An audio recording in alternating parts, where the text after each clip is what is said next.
Hello friends, meditation master Trinath आपका तहे दिल से स्वागत करता हूं।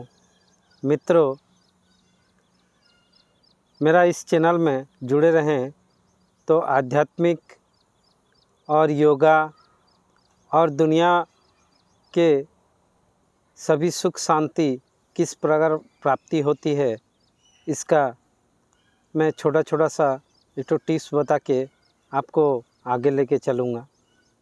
पहले समझिए कि ऊपर वाला ने हमको 84 लाख जोनी में से एक जोनी है मानव शरीर, जो कि मुक्ति मोक्ष का द्वार रहता है।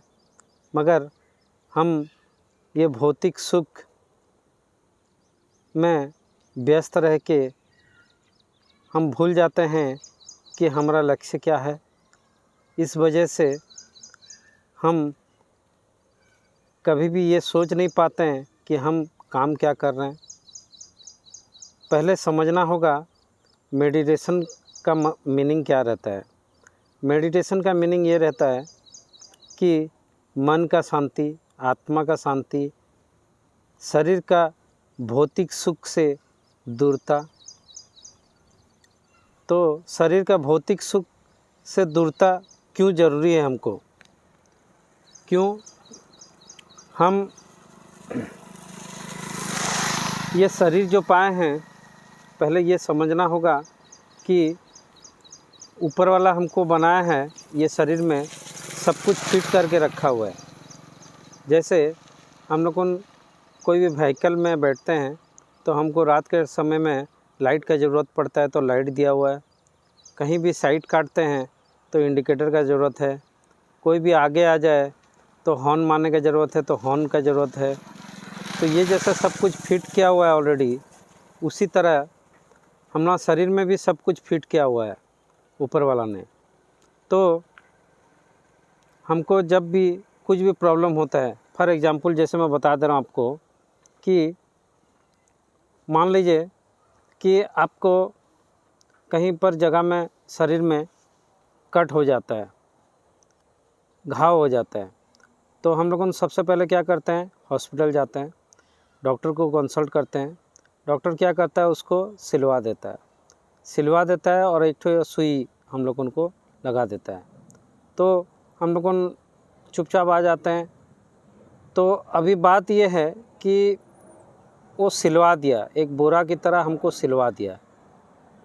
वो अगर हम नहीं करते और पेन किलर नहीं लगाते तो भी वो घाव हम लोगों का 1 महीना 15 दिन में वाला चीज़ हमारा रिकवरी हो जाता है, क्योंकि हमारा शरीर ऑलरेडी बना हुआ है उसी तरह से कि ऑटोमेटिकली वो रिकवरी हो जाता है। बट हम लोग इसलिए जाते हैं कि हम फास्ट ट्रीटमेंट पा सकें। तो हम वहाँ पर जाके स्टिच ले लिए, पेन किलर ले लिए, उसके बाद जो घाव हम लोगों का महीना 2 महीना में रिकवरी होता है, वो चीज़ हमारा 15 दिन में रिकवरी हो जाता है। तो उसी तरह ऊपर वाला हमको सब कुछ अपना शरीर में ही दे के रखा है, बाकी हम उसका यूज़ नहीं करते हैं। क्यों यूज़ नहीं करते हैं? क्योंकि हम लोगों का जो शरीर में जैसे सॉफ्टवेयर और हार्डवेयर रहता है, पहले समझने का कोशिश कीजिए सॉफ्टवेयर क्या चीज़ रहता है और हार्डवेयर क्या चीज़ रहता है। कि जैसे मोबाइल आप यूज़ कर रहे हो, कि लैपटॉप यूज़ कर रहे हो, कि टीवी यूज़ कर रहे हो, कि गाड़ी व्हीकल जो भी यूज़ कर रहे हो, तो हम लोग जैसे सॉफ्टवेयर को निकाल देंगे तो हमारा वो चीज़ बेकार है। तो उसी तरह हम लोगों ने क्या बोलते हैं कि शरीर में भी एक ठो सॉफ्टवेयर है जिसको बोला जाता है आत्मा। आत्मा विराजमान कहाँ करता है शरीर में, ये चीज़ बहुत जन को मालूम नहीं है। बाकी एक ठो चीज़ ये है कि आज का डेट में सब कोई इसको जानते हैं कि यूट्यूब मल्टीमीडिया सेक्टर हो गया, तो सब कोई जानते हैं कि बहुत कुछ इसके बारे में ज्ञान हो चुका है, बट मैं मेरे तरह से बता दे रहा हूँ कि शिव जी का जो तृतीय नयन रहता है कि माता लोग उनका देखिएगा, जैसे माँ दुर्गे का देखिएगा, हम लोग दोनों आँखी का बीच में एक ठो तृतीय नयन बोलते हैं जो कि दिखाई नहीं देता है, उसमें रहता है। इसीलिए हिंदू शास्त्र सनातन धर्म में टीका लगाने के लिए बोला जाता है। तो टीका क्यों लगाया जाता है? अभी सबसे बड़ी क्वेश्चन ये आता है कि हम लोगों को टीका क्यों लगाएं। अभी बात यह है कि जो सॉफ्टवेयर हार्डवेयर बारे में मैं आपको बताया, तो हार्डवेयर हो गया हमारा शरीर, जो कि भौतिक सुख लेके सोचता है कि क्या बोलते हैं कि मैं बहुत खुश हूँ, आनंद हूँ, सुख में हूँ, शांति हूँ में हूँ। बट वो वाला चीज़ क्या बोलते हैं कि हम लोगों को ओरिजिनल सुख शांति नहीं देता है। ओरिजिनल सुख शांति हम लोगों ना भीतर में है, जो कि हम लोगों ऑलरेडी ये भौतिक का सुख को लेके सोच रहे हैं कि हम लोग को ओरिजिनल सुख शांति पा रहे हैं, बट अंदर में ही हम लोगों ना रहता है। इसके लिए हम लोगों को सॉफ्टवेयर में जाना पड़ेगा। सॉफ्टवेयर क्या है? सॉफ्टवेयर है आत्मा। आत्मा विराजमान करता है हम लोग दोनों आँखी का बीच में। वो आँखी को जागृत करना पड़ता है, जिसको चक्र जागृत करना बोलते हैं। 7 चक्र जैसा रहता है। तो ये तो बहुत दूर की बात है, क्योंकि अभी हम लोगों प्रारंभिक हैं अभी, तो इसके बारे में भी मैं मेरा नेक्स्ट वीडियो में बताऊंगा। तो सबसे पहले हम लोगों का चक्र जागृति करने के लिए मेडिटेशन बहुत ज़रूरी है। क्यों बता दे रहा हूँ, जो भी ऊपर वाला है हम लोगों का, जो भी परमात्मा परमेश्वर है, चाहे जो धर्म, जो गुरु जिससे भी हो जुड़ा हुआ है, तो उससे जुड़े रहने का 4 ठो लक्ष्य रहता है, 4 ठो माध्यम, लक्ष्य नहीं सॉरी माध्यम रहता है। तो 4 ठो माध्यम में से क्या क्या है मैं बता दे रहा हूँ। पहले रहता है नाम जप। जो निरंतर नाम जप करता रहता है वही ही परमात्मा को पा सकता है। दूसरा रहता है तप बोलने से जिसको मेडिटेशन बोलते हैं, हम लोग को मेडिटेशन ध्यान करके पा सकते हैं। तीसरा रहता है हम लोगों का कीर्तनम श्रवणम। कीर्तनम श्रवणम मीन्स होता है कि आप 24 घंटा अगर वही परमात्मा परमेश्वर का अगर नाम संकीर्तन अगर सुनते रहेंगे तो आपको भगवान का नज़दीक ही रहेंगे। अगर आप बहुत ही पैसा कमा लिए हैं, पैसा वाले हैं, बहुत ही धनी वर्ग का लोग हैं, तो आप दान धर्म से भी भगवान का प्राप्ति कर सकते हैं। तो ये चारों में से मैं आपको 2 ठो चीज़ बताऊंगा, एक ठो नाम जप और दूसरा तप।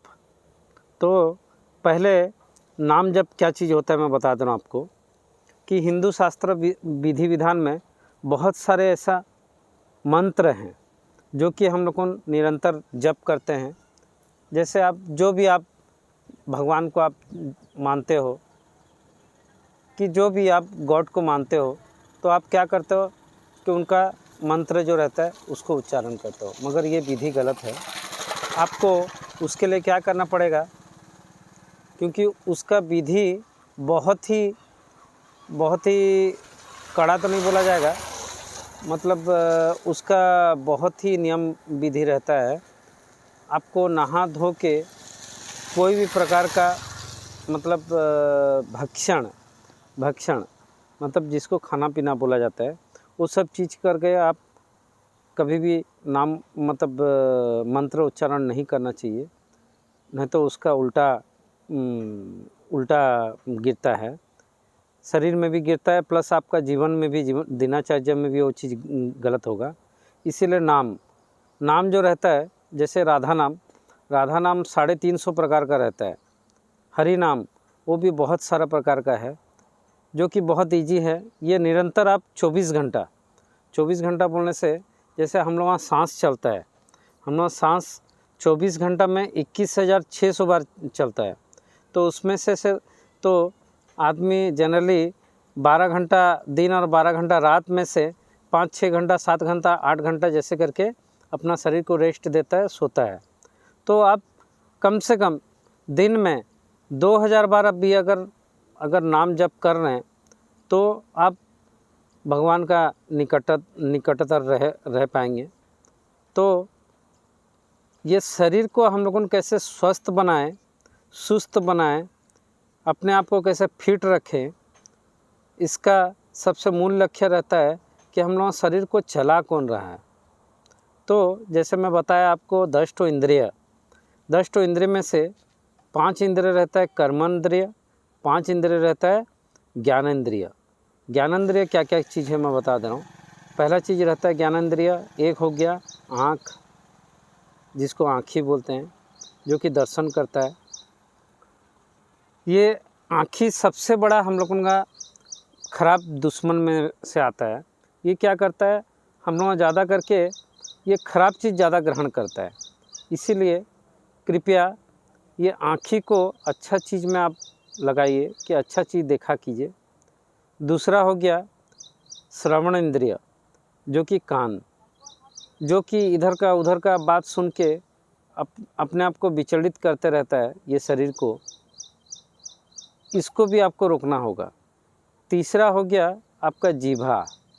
जीभा जो चीज़ है ये दुनिया प्रकार का हम लोगों का टेस्ट, जो कि नमक, मीठा, टेस्ट, ये सब चीज़ आपका लेता है।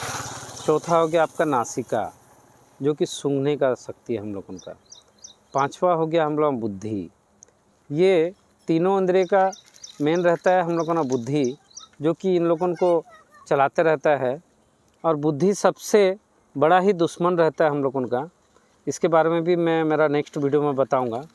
इसके बाद 5 इंद्रिय हम लोगों का कर्म इंद्रिय, पहला हो गया हाथ, दूसरा हो गया पाँव, दोनों हाथ दोनों पाँव। उसके बाद 2 ठो हो गया हम लोगों का मल और मूत्र का द्वार, ये 4 हो गया। 5 नंबर हो गया हम लोगों का कर्मेंद्रिय। ये पांचवा कर्मेंद्रिय बोलने से हम लोगों मन को हम लोग पांचवा कर्मेंद्रिय पकड़ते हैं। तो अभी ये हो गया हम लोगों का 5 भूत से जो बना हुआ है हम लोगों का शरीर, इसके बारे में मैं बताया मैं कि 10 इंद्रियां। तो इसको कैसे वशीभूत करेंगे, जो आज का डेट में हम लोगों का नेगेटिव एनर्जी और पॉजिटिव एनर्जी कैसे कंट्रोल किया जाए, और इसके बारे में मैं मेरा नेक्स्ट वीडियो में बताऊंगा।